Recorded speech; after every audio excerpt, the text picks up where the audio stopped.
चला सुरू. सगळ्यांना धन्यवाद. आपण सगळेजण आलात. एक आठवड्यापूर्वी आपण इथेच भेटलो होतो आणि त्यावेळेला मी हिंदुत्वाच्या नावावरती जो लुटीचा कार्यक्रम चालू आहे त्याविरुद्ध आंदोलनाचा एक पुकारा केला होता. त्यानुसार मी आणि सर्व शिवसैनिक यांनी म्हणजे कालच्या नेत्याच्या गेल्या रविवारी दादर इथल्या हनुमान मंदिराच्या समोर महाआरती केली, रामरक्षा पठण केलं. त्याच्यानंतर हा कार्यक्रम आता महाराष्ट्रात अनेक ठिकाणी व्हायला लागलेला आहे. येत्या 18 तारखेला नागपूरमध्ये हा कार्यक्रम होईल, जिथे मी स्वतः जाणार आहे. माझा प्रयत्न आहे की आता हिंदूंनी झोपून चालणार नाही, जागा झालं पाहिजे. आपल्या हिंदुत्वाचा, आपल्या हिंदू धर्माचा दुरुपयोग करून जर लुटण्याचा कार्यक्रम कोणी करत असेल तर त्यांना आता त्यांची जागा दाखवण्याची वेळ आलेली आहे. एकूणच काय की सध्या देशामध्ये फार विचित्र परिस्थिती आहे. मी मागेही बोललो होतो, कदाचित तुमच्याशीच बोललो होतो का आणखी कुठे बोललो होतो कल्पना नाही मला. पण बऱ्याच वर्षानंतर देशात आणि महाराष्ट्रामध्ये विरोधी पक्षाला प्रचंड काम आहे.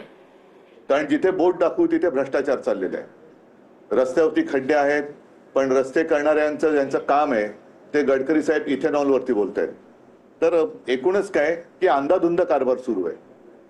आणि म्हणून मग मी असं ठरवलं की प्रत्येक वेळेला एकाच विषयासाठी प्रेस कॉन्फरन्स घ्यायची. आणि आज मी जो विषय घेतलेला आहे हा विषय साधारणतः गेले किमान महिनाभर चालू आहे, पण दुर्दैवाने म्हणावा तसा तो लोकांपर्यंत जरी पोचला असला तरी लोकभावना त्याच्यावरती व्यक्त होत नाहीयेत.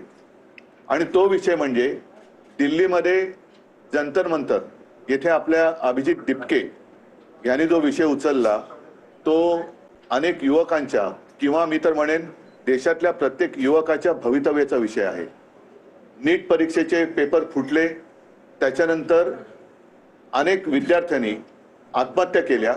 कोणी त्याच्याकडे लक्ष दिलेलं नाहीये. सरकारला वेळ नाहीये.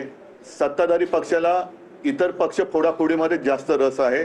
पण जिथे देशाचं नशीब फुटतंय, विद्यार्थी आत्महत्या करतायत, त्यांच्याकडे लक्ष द्यायला त्यांना वेळ नाहीये. आणि मी आजची जी पत्रकार परिषद घेतलेली आहे ती त्या आंदोलनाला आणि सोनम वांगचुक यांना पूर्ण पाठिंबा जाहीर करण्यासाठी मी ही प्रेस कॉन्फरन्स घेतलेली आहे. सोनम वांगचुक एक मला येऊन भेटून गेले गेल्या महिन्यामध्ये. नेहमी मला त्यांच्याबद्दल एक आदर राहिलेला आहे. त्यांच्या खरं म्हटलं तर बुद्धिमत्तेचा देशाने उपयोग करून घ्यायला पाहिजे. पण अशाही व्यक्तीला देशद्रोही ठरवून तुरुंगात टाकलं जातं.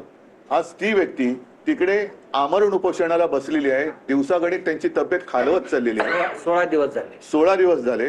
मी एक 4 दिवसापूर्वी मुद्दामून अरविंद सावंत यांना त्यांच्या भेटीसाठी पाठवलं होतं. मी फोनवरून त्यांना विनंती केली की सोनमजी तुम्ही प्राणांतिक उपोषण करू नका, कारण तुमच्यासारख्या व्यक्ती या देशाला पाहिजेत.